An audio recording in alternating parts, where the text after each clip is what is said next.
WordPress use பண்ணி ஒரு professional business website develop பண்றதுக்கு எவ்வளவு செலவாகும்னு தெரிஞ்சுக்க இந்த வீடியோவை ஃபுல்லா பாருங்க. ஃபர்ஸ்ட் நீங்க ஒரு டொமைன் நேம் வாங்கணும். இதோட காஸ்ட் ஒரு வருஷத்துக்கு 700 rupees ல இருந்து 3000 rupees வரைக்கும் ஆகும். அடுத்ததா உங்களுக்கு ஒரு வெப் ஹாஸ்டிங் பிளான் வேணும். அதாவது உங்க வெப்சைட்டோட ஃபைல்ஸ், இந்த இமேஜஸ், கான்டென்ட் இதெல்லாம் ஸ்டோர் பண்ணி வைக்கிறதுக்கு உங்களுக்கு ஒரு வெப் ஹாஸ்டிங் வேணும். இதோட காஸ்ட் ஒரு வருஷத்துக்கு 2400 rupees ல இருந்து 20000 rupees வரைக்கும் ஆகும். மூணாவதா உங்களோட வெப்சைட்டுக்கு தீம்ஸ் அண்ட் பிளகின்ஸ்.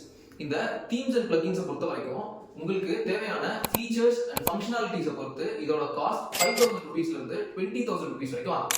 கடைசியா டெவலப்பர் காஸ்ட். உங்களுக்கு தேவைப்படுற design customization, features and additional ஃபங்க்ஷனாலிட்டிஸை பொறுத்து டெவலப்பர் காஸ்ட் 15000 rupees ல இருந்து 50000 rupees வரைக்கும் ஆகலாம். இது எல்லாமே ஒரு அப்ராக்சிமேட் பிரைசிங் தான். உங்களோட டிசைன் கஸ்டமைசேஷன், உங்க வெப்சைட்டுக்கு தேவைப்படுற யூனிக் ஃபீச்சர்ஸ் அண்ட் ஃபங்க்ஷனாலிட்டிஸை பொறுத்து இந்த பிரைஸ் எல்லாம் மாறும்.